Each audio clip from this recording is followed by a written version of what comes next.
Hey everybody, welcome back, and today we are doing another Will I Buy It? I'm doing 2 in a row. This is 2 weeks in a row.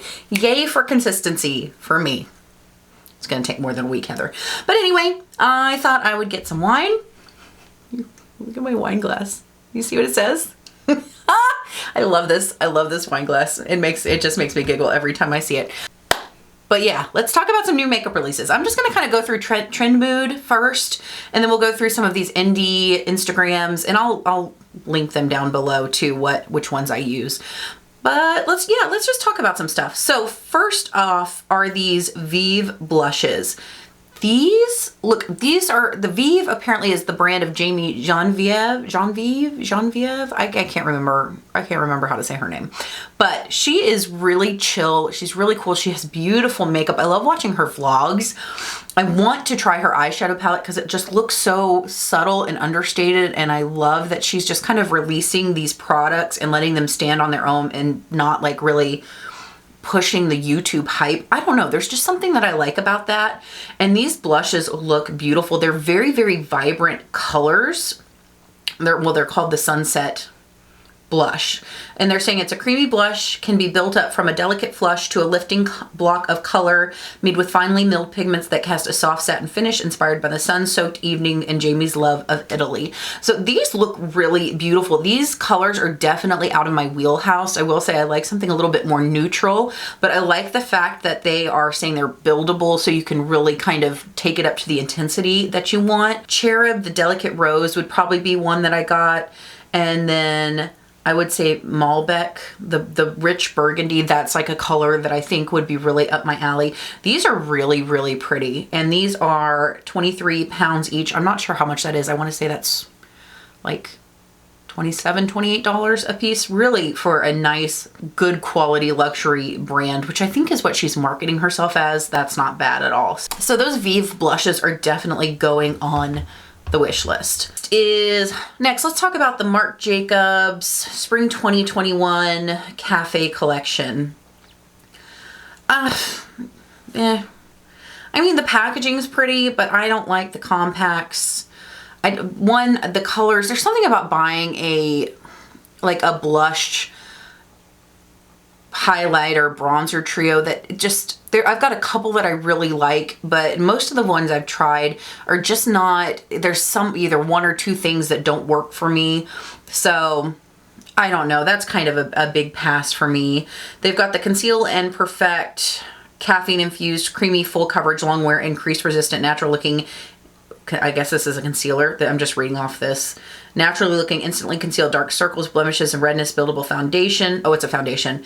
For a visibly smoother, more even complexion, oversized applicator for quick all over coverage, blends seamlessly to the skin, looks brighter, revived, and re-energized. It's got caffeine in it. $39 each. I could see myself being interested in the foundation. There are some things I want to try or want to kind of finish up and clean out of my collection first, but that's a maybe. They do have some new highliner gel crayons, which I am loving the black one I got just the black one from Sephora, and so far I'm really impressed with that one. So I could see myself trying some of those pretty like rich shades. They have them in the shades Black Her Coffee, Black Her Emerald, and Black Here Current. I don't know, I'm saying that like a freaking southerner. Sorry guys.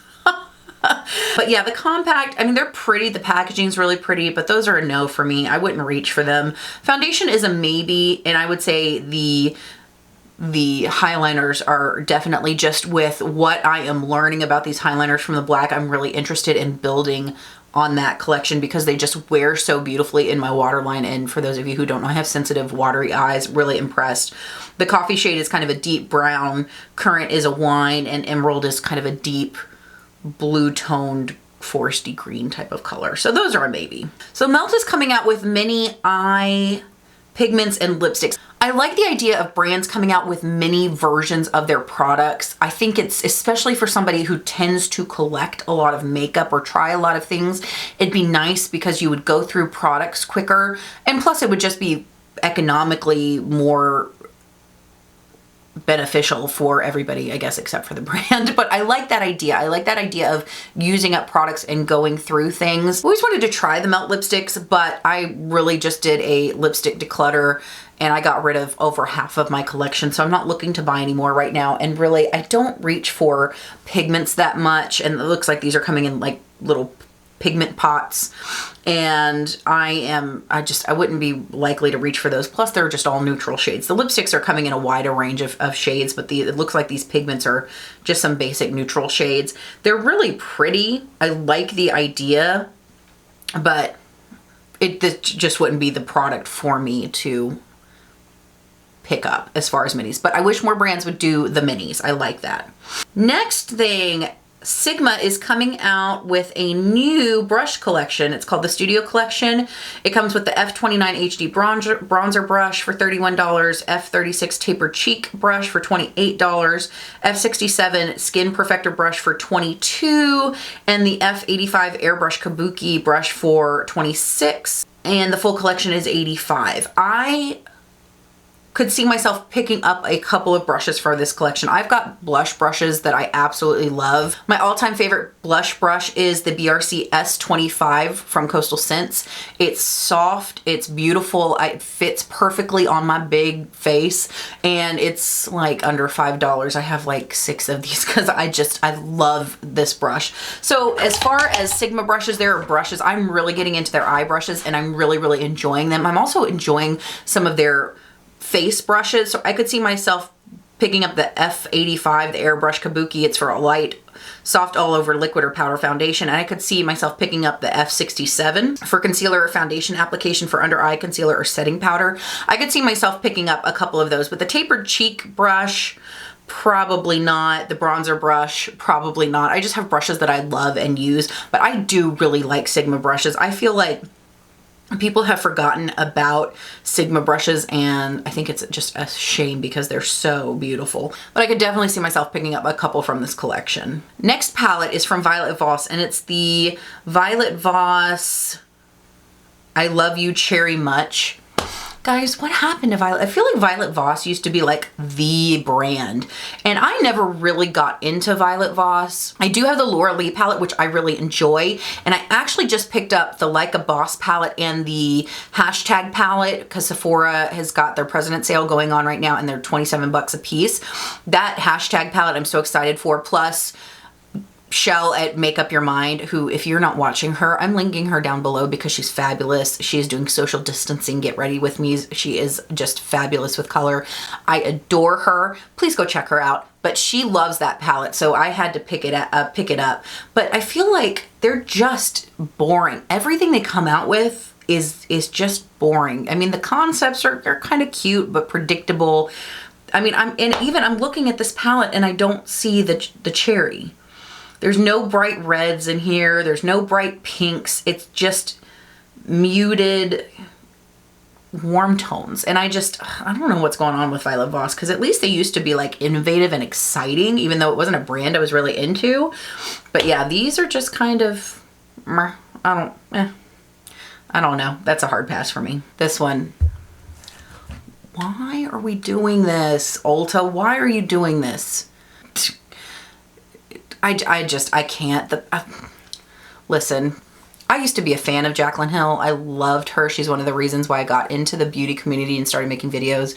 But just the pandering, the used car salesmanship that she just proliferates, and the lack of integrity and honesty is just, I'm over it.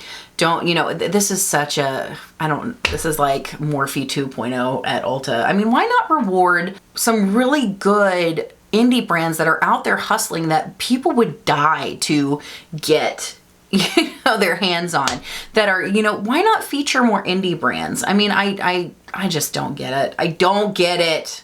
No, hard pass. Hard pass.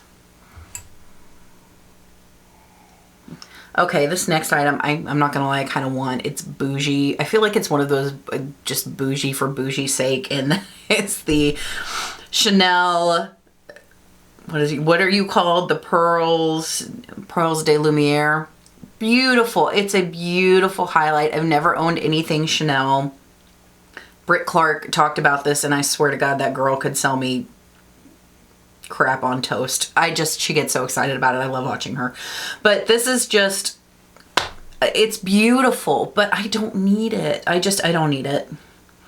It's crazy expensive. It's $70. It's a beautiful, beautiful highlighter. I feel like it would be too deep for me to really, you know, like if I'm like the Camellia de Plume, like that's a highlighter that if it came back, I would drop the money on that. Like if y'all don't remember this beautiful highlighter from years and years ago that was limited edition, gorgeous. I feel like it was the whole experience. It was the embossing and the packaging and the price tag, but the quality was there too. And I feel like this highlighter is that same type of thing, but it's just the shade is not something that I would reach for that often since I am translucent. And it just wouldn't be something that would be worth me dropping the money on. So it is gorgeous, but I am resisting and I'm saying no. Oh, Too Faced. They're coming out with a new collection about teddy bears. Who's ready for a new collection? Teddy Bear, B-A-R-E. Oh, it's so cute. It includes an eyeshadow palette that has 14 shades. They're all shades that have been done before. It's a neutral palette. It's just, I feel like Too Faced is just like, let's not think of anything new. Let's just throw some more neutrals in a palette with a cutesy theme and go with it. It also comes with a face powder that's embossed with a teddy bear and a lip injection gloss. No, not interested. This just looks lazy. I have it a million times over. Just not interested. That just looks dumb. I feel like Too Faced has two sides to their brand. There's the more provocative side where you get things like Glow Job and Better Than Sex, and then there's the really cutesy side where you get things like this teddy bear palette. And I just feel like both sides are lazy. It's just they're not coming up with anything new. It's not innovative. It's not thoughtful. It's like, let's just slap lady balls on a lipstick packaging because it's provocative and it's going to make people talk about us. So, and now it's like, okay, well, let's slap a teddy bear on a neutral palette that we've produced 15,000 times because it's a teddy bear and it'll be cute and people will want to buy it. I really think people are over the collecting Too Faced to collect Too Faced. I mean, I think people are really not gonna, they're at the point where they're not gonna give them their money unless they're putting out products that are good and really worth dropping the $40, $50 that they have the audacity to charge for a palette that's been done over and over and over again. I don't know. I'm bored with it. I like the Too Faced that I have in my collection. I'm not getting rid of it. I really enjoy it, but I'm over it right now. Are y'all the same way? Are y'all feeling me? I don't know. Let me know. Maybe I'm just being mean. It's possible. Okay, let's talk about some indie makeup because I'm getting more and more into indie makeup and I'm kind of excited to try it out, to try out more and more brands just from the indie makeup that I've already tried this year. So first off, let's talk about the Nomad Shanghai palette. This is really pretty. I will say packaging wise, I'm not a fan of the packaging that opens like a book, kind of like on either side, but I understand why they did it. They're doing the yin yang thing, so that's on brand. It makes sense. It makes sense for the theming of the palette. I would say the colors in this palette are really, really beautiful. They make sense. I like that they have the kind of softer matte, more neutral side, and then they have a brighter, more shimmery side. I will say on the more neutral side, I wish there was more depth of tone. I feel like there's really, when you look at it, there's about two or three shades that could have been omitted, and they could have put some depth of tone in there because really all you have is that black to deepen everything up. So, you know, it really depends on your makeup preferences. It is really pretty, and I do want to try Nomad Cosmetics. So that might be something I order because it is really gorgeous and I like the theming of the palette. I just wish they would have, you know, not repeated so many shades in there. Next is a brand I haven't really heard of, but I'm starting to see them pop up in videos, and this is DD Signature. And it's more food themed palettes, like strawberry shaped palettes, apple shaped palettes, orange palettes. I don't know, guys. I know indie brands have to get out there and they have to do things to get them noticed, especially because the pigmentation, you know, the quality of indie brand eyeshadows from what I'm seeing is just crazy. I mean, just crazy competitive with what you're buying in Sephora, Ulta, if not superseding that. But I'm just not a fan of the cutesy awkwardly packaged food themed palettes. It's like with Glam Light. I've heard their shadows are amazing, but I'm not interested in the packaging, and it's so cumbersome and it's so just not my personal style that that's a pass for me. Those are really pretty and the swatches look really pretty, but not something I'm going to be dropping my money on. Is it Cara Beauty or Cara Beauty? They are coming out with 3 new palettes. They have got the ES 108 Pop That Glitz, Pro 14 Time Traveler Has, and Pro 13 Mind Trap. So these are $27 each, and they both come with 30 shades. These are really pretty. So this is a restock. So I guess these were released on the 21st of December and now they're restocking. These are really pretty. I really like the middle one, the green one. I think that's really gorgeous. I love the color scheme. I think there's a couple of shades in there that, no, now that I'm looking at it, there are a lot of repetitive shades, but that's what's going to happen with a 30 shade palette. I think it's really pretty though. But I don't think I would pick up something like that just because it's so many shades and I just don't need all of that. Now the colorful palette I think is beautiful. I think they have beautiful gradients of tone. That's kind of like an all-inclusive rainbow palette. So that would be something I would definitely be interested in. What was that called? Mind Trap.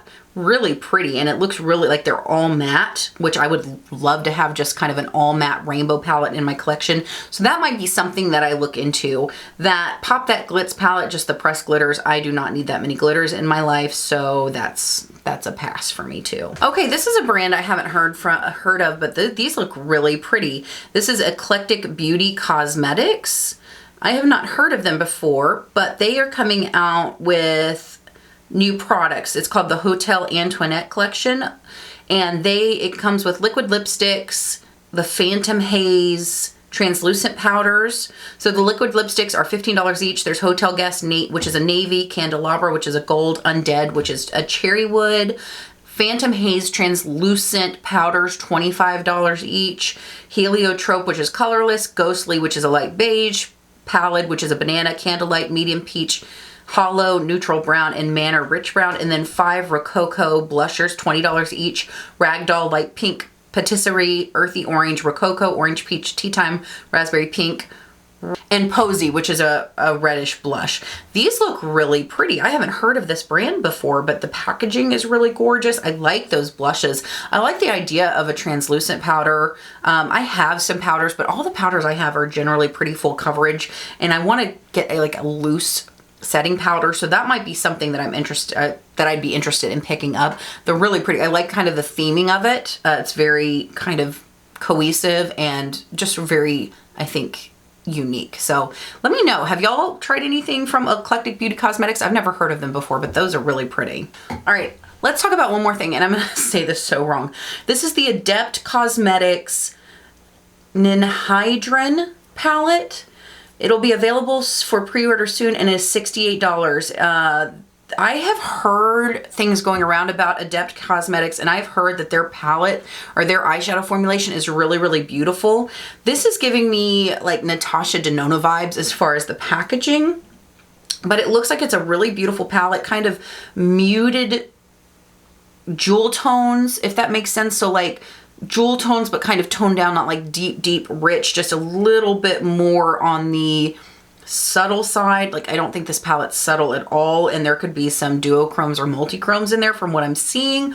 But yeah, just a really kind of beautiful color scheme. I like the 2 mattes in there. You've got kind of a neutrally transition shade and kind of a more purpley cool tone transition shade, which I think is really cool because I feel like with a palette like that, you'd want these, if these shadows look as beautiful on the eye as they do in the pan, it's something where you would want them to be the star of the show. So you just throw something in the transition and then throw something on the lid. I think that's kind of a really cool concept. I don't know. I'm interested in this palette. Let me know. What do you guys know about Adept Cosmetics? Is it something I should be checking out? There's so many new indie brands. I don't even know where to look or where to, like, who to keep up with anymore. But yeah, that palette looks it looks really, really pretty. So I'm really interested to see swatches and just more information on that one. That's this week's Will I Buy It? Not a whole lot of exciting stuff going on this week. I feel like last week there was a whole bunch of stuff to talk about, and this week not so much. So it's probably gonna be a little bit shorter of a video. I don't know, let me know what releases you're interested in, what you're looking at picking up. I'm always interested to hear what you guys have to say. But as always, you guys have an amazing day, have a rockin' week, and I will see you next time. Bye. Yeah.